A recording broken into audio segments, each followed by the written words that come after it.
물질이 검출돼 논란이 된 바 있는데요. 최근엔 유아용 베이비 샴푸와 로션, 또 파우더 등에서 불임을 유발할 수 있는 유해 화학물질이 들어있는 것으로 확인됐습니다. 미국 워싱턴 조립대 연구팀은 미국 소아과 학회에 실린 논문을 통해서 유아용 샴푸와 로션 등에서 플라스틱 제품을 만들 때 쓰이는 프셀레이츠라는 화학물질이 다량으로 검출됐다고 밝혔습니다. 연구팀은 프셀레이츠라는 화학물질은 불임을 유발할 가능성이 높기 때문에 가급적이면 유아용 화장품이나 파우더의 사용을 자제하고 아이들의 머리를 감겨줄 때는 소량의 샴푸를 사용하거나 담수를 사용해야 한다고 당부했습니다. 순하다고는 하지만 로션 등 일부 어린이용 기초 화장품에도 대부분 방부제가 들어있습니다. 그런데 이 방부제 함유 표시를 하지 않아서 모르고 발랐다가 부작용을 일으킨 경우가 있습니다. 김소영 기자입니다. 작년 여름 주부 이모 씨는 피부가 민감한 아이들을 위해 100% 천연 성분만 들었다는 어린이용 로션을 사서 발라주었습니다.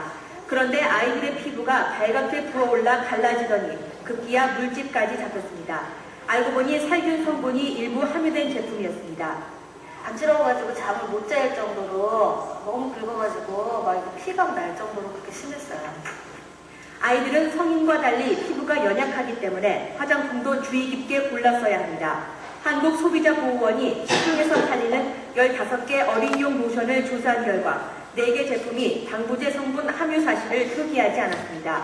현행 화장품법에 따르면 살균제와 보존제 등 기피 성분은 화장품 표시 성분란에 명시하도록 되어 있습니다.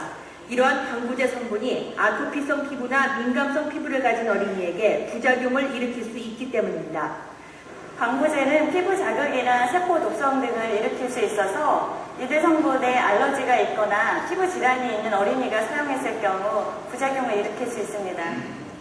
소보원은 어린이용 화장품 등 한 해 평균 400건에 가까운 화장품 부작용 사례가 접수되고 있다면서 소비자들의 주의를 당부했습니다. MBC 뉴스 김소연입니다. 먹을거리뿐만 아니라 화장품에도 유기농 바람이 불고 있지만 이게 상술이었습니다. 완전 우롱당한 셈입니다. 네, 화학 성분이 들어가 있는데도 유기농으로 광고돼 몇 배나 비싸게 팔리고 있습니다. 송창원 기자가 고발합니다. 백화점의 한 유아용품 매장입니다. 아토피를 염려하는 부모들 사이에서 화학 성분이 없다는 유기농 화장품은 단연 인기입니다. 재료가 천연 재료고 유기농 다 기르는 그러니까 천연 재료를 써가지고 먹어도 무해하고 그런 걸로 알고 있거든요. 한 유명업체가 만든 유아용 유기농 화장품입니다. 화학 성분이 없고 유기농 원료만 사용됐다고 광고합니다. 정말 유기농 화장품일까? 취재진이 확인한 결과 이 제품의 유기농 성분은 고작 3%에 불과했습니다.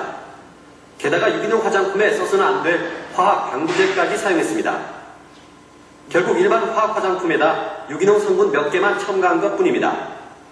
그런데도 가격은 일반 화장품의 서너 배가 넘습니다. 또 다른 국내 업체가 생산해 판매하고 있는 유기농 화장품입니다. 스위스에서 수입된 유기농 제품으로 혼동되기 일쑤입니다. 매장에서도 100% 유기농 화장품으로 팔리고 있습니다. 저도 100% 유기농이고? 네. 이런 것들도 지금 다 100% 유기농 제품들이에요. 화학 성분에 좀 배제... 화학 성분이 없죠. 취재진이 입수한 이 업체 화장품의 구성 성분 내역서입니다. 곳곳에 화학 성분이 사용됐습니다. 유기농 성분은 15% 내외, 화학 성분은 8%가 넘는 것으로 확인했습니다. 외국과 달리 우리나라에 유기농 화장품에 대한 기준 자체가 없다 보니 화학 성분이나 화학 방부제가 있건 없건 유기농 화장품으로 팔리고 있습니다. 화학